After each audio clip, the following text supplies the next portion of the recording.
Le billet de Nicole Ferroni. Nicole, on me dit ce matin que vous êtes attentive. Je suis attentive. Oui, je suis attentive car aujourd'hui débute à l'Assemblée le deuxième round de la loi Pacte, plan d'action pour la croissance et la transformation des entreprises proposé par Bruno Le Maire. Car évidemment, en tant que ministre de l'économie, lui, la croissance, ça l'intéresse. Car être ministre de l'économie, c'est un peu être le jardinier du pays. Oui, c'est guetter que tout pousse bien dans le jardin, que les grosses entreprises produisent de nouvelles branches, des filiales, que les petites pousses des TPE résistent au froid hivernal, que le commerce germe et que le tout fructifie pour arroser de fruits le marché mondial. Donc, soucieux de cela, le jardinier de l'économie Bruno Le Maire a proposé cette loi Pacte dont l'impact attendu serait de produire 1% de croissance. Donc pour voir cela, je lis sa loi, je lis que par les articles 1 et 5, il espère faciliter la création d'entreprises, semer de nouvelles graines, par les articles 6 à 13, doper leur croissance, par les articles 14 à 19, faciliter le rebond des entreprises en difficulté comme pour aider l'arbre dépouillé à se refaire des bourgeons. Bref, je lis, tout en me promenant dans le jardin, et arrivé aux articles de la fin, oui, au détour des articles 44 à 52, je me retrouve à la fois dans une grande perplexité, mais aussi dans un endroit méconnu du jardin où se trouvaient 3 arbres radieux, tout couverts de fruits.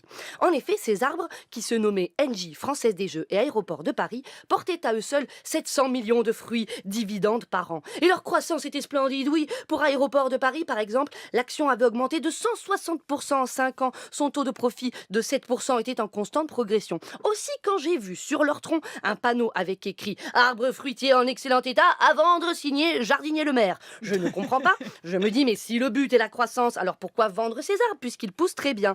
Et d'ailleurs, députés et sénateurs de tout parti, qu'ils soient du groupe Les Républicains, socialistes ou insoumis, se le demandent aussi. Sauf bien sûr ceux de la majorité En Marche, puisque comme ils sont en marche, ils ne prennent pas le temps de regarder les arbres. Mais les élus de l'opposition le disent à l'unisson, vendre des arbres si productifs, c'est insensé. Ce ne serait plus la loi Pacte, mais la loi Pactole pour celui qui va les acheter. Et le ministre d'expliquer, mais si, c'est censé, car en vendant ces arbres, nous récolterons plein de sous. Et avec ces sous, nous pourrons acheter des fruits qu'on aurait pu avoir gratuits si on n'avait pas vendu ces arbres.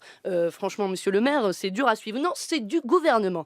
Oui, mais la preuve qu'on peut être les deux, c'est qu'il est même prévu à l'article 44 de cette loi que nous ayons à payer pour vendre l'arbre fruitier. Oui, pour indemniser les actuels actionnaires des aéroports de Paris du fait que l'État pourra leur acheter leur part en fin de concession dans 70 ans, et bien en plus de payer pour racheter ces parts dans très longtemps, on va leur verser une indemnité tout de suite. Autrement dit, pour vendre ces fruits-là, on va leur donner d'autres fruits pris sur d'autres arbres qu'on aura fait pousser à la sueur de nos bêches. C'est quand même se tirer une balle dans la racine. Alors vous me direz, oui mais Ferroni, on ne sait pas, peut-être qu'il faut produire de nouvelles situations, faire jaillir de nouvelles solutions, ça peut marcher, on ne sait pas.